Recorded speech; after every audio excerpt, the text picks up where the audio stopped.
I thought I had COVID about 3 times. I'm one of those idiots. I was like, I think I have it. Can you feel? I'm bad with pain, too. Like, the other day, I hit my elbow right on that spot where if I had a gun, I'd be dead now. You know, I can't do pain. That's why I could never be a cop. I couldn't walk around with a gun right here. There's 50 things a day where I'd be like, fuck that ain't worth it.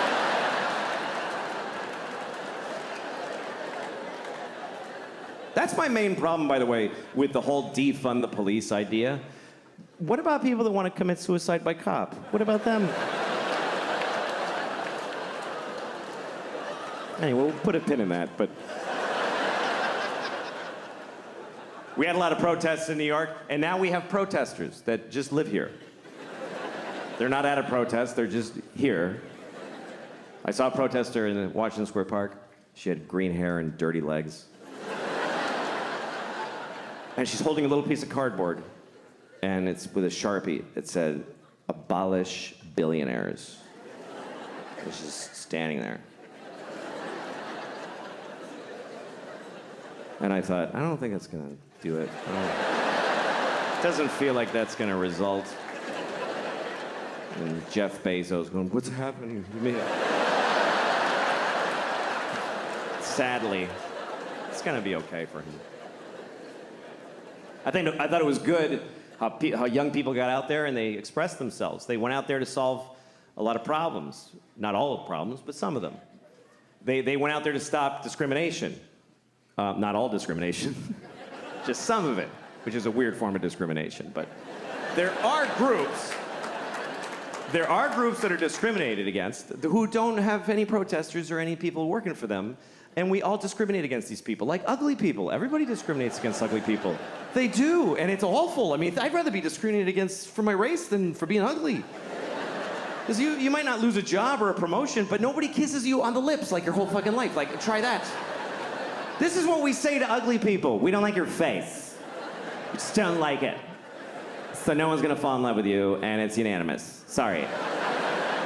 And we just expect ugly people to be like, oh, no, I understand. I mean, sure. It's my head shape. It's no good for you, so I'll go without the things that matter in life. Also, overweight people. Overweight people deal with things that none of us deal with, because I'm not overweight. There's people who are discriminated against because of their weight. I read a story once about a woman who's 600 pounds, and she couldn't get medical care. Because everything she goes to the doctor, he just says it's because she's fat, everything. She's like, my knees hurt. He's like, yeah, my knees hurt just looking at you. What did you think was gonna happen? She's like, I have chest pains. He says, yeah, because your organs are over capacity, so they're hurting. She's like, I got shot in the head. He's like, yeah, because you're fucking fat. Somebody shot you in the fucking head because you're fat. It's a terrible story. Here's the worst part of the story, and this is true. This is true. She needed an MRI because she had something serious. She's 600 pounds. She doesn't fit in the machine. You know what they did? They sent her to the zoo. I'm not kidding. They sent her to the fucking zoo.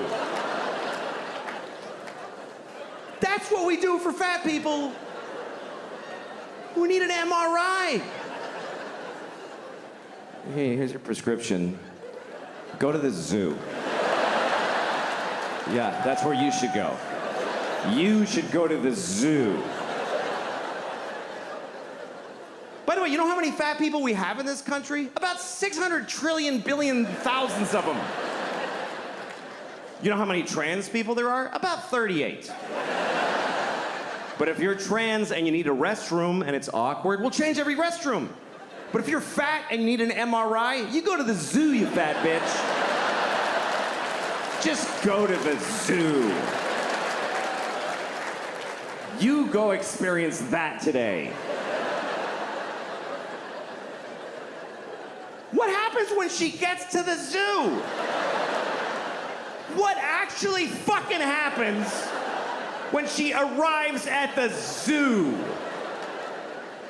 Hi. Are you here to see the monkeys? No, I'm here for an MRI. Oh, shit. All right. Yeah. Uh-huh. Okay, just stand in the straw over here. Yeah. You're after the walrus who has lymphoma.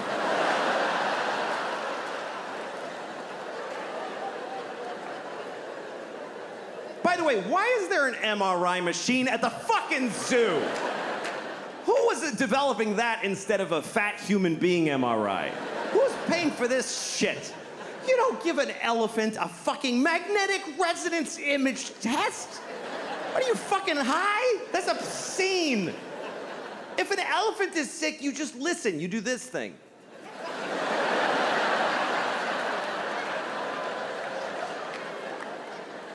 Misa thinks she's gonna die today. I'm saying this out of respect for elephants, by the way, because we're supposed to respect how they live. They don't fucking cure their diseases. This is not their culture. This is our weird. Let's fix it. Oh, he's sick. That's not how elephants live. An elephant in the Serengeti isn't like, I have a lump, I have to see my oncologist. When an elephant gets cancer, he falls over and he takes his fucking turn and becomes food. You don't put an elephant in a state-of-the-art...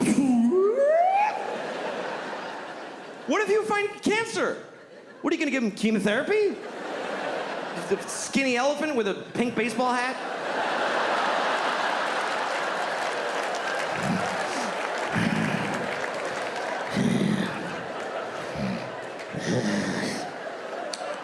Each day is a gift.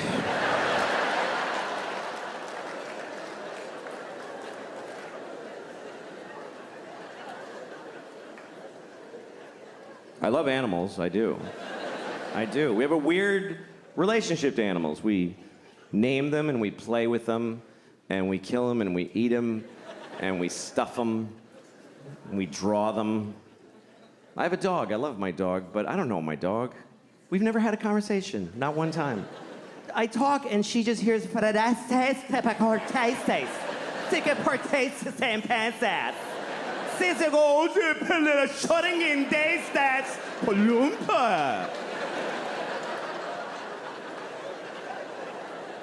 looks at me and I'm like, yes. She's like, what? You don't know what the fuck I'm thinking. Fuck you. I don't know this bitch. I have no idea what she's thinking. I really wish I did. I wish I knew what she was thinking. It's my biggest wish maybe in life is that I knew, because I know she has thoughts. I know she does. There's no way she's just like, dog. There's stuff going on in here. I've seen it. You ever watch your dog make a decision? You ever watch your dog just walk in the room and then look around like...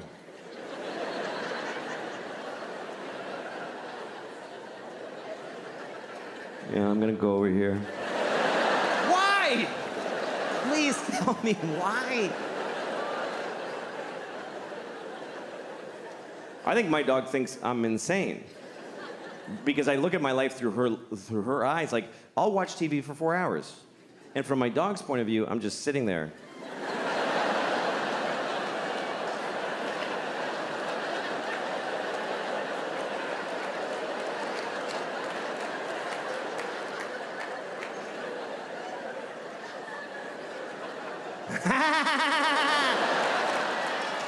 Why the fuck is he laughing? What happened?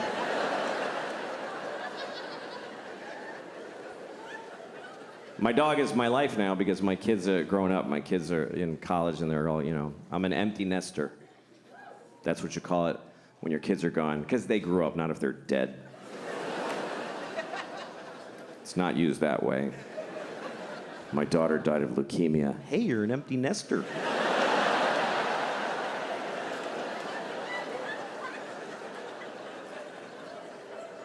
I miss it. I miss having little kids. I think about it all the time. I think about it maybe adopting, you know? I could adopt a baby from a third world country. That's a good thing to do, because you can just leave them outside. You don't have to...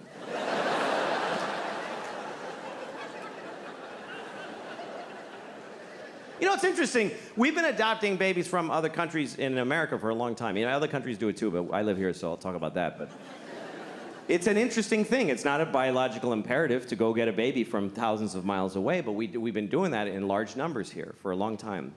And not always for the same reasons. There's been different reasons why we've done it. In the early, like in the 70s when I grew up, sometimes you meet a couple who had an African baby that they brought because they're those kind of, you know, these kinds of people, you know? The kind of couples that hold hands when they announce things. You know those kind of people? They gather their friends and they're like, we've decided. You know those... They have a farm table with a clay pot of honey on it. And their apple juice is cloudy. You know what I'm talking about? Those are the kind of people that make a trip to Zimbabwe and get a baby and name him Kevin and send him to Boston College, whatever. That was like the 70s and 80s. Then in the 90s, it became very popular with gay couples started to adopt babies from China because they want to have a baby, but they can't. They both have dicks. I don't know if you know that. Did you know that? Gay couples have 2 dicks. So they can't make a baby. You can try. You can just really fucking...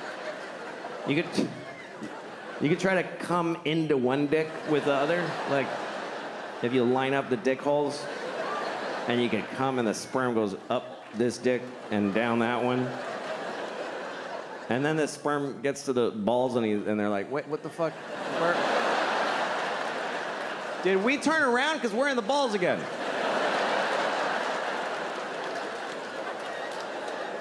Whose balls are these? These aren't even his balls. Oh, he's gay. Fuck. All right. Okay. All right. Well, let's just swim around till we're dead. It's just the way it is. You're not gonna... A baby will never come out of a penis. It's good. It's a good thing. Because it's hard for women. Imagine pushing a whole baby out of your penis dick hole. Even just a hand. Yeah. Anyway, so that's why gay couples adopt. That's why. And often from China, because they make a lot of stuff there.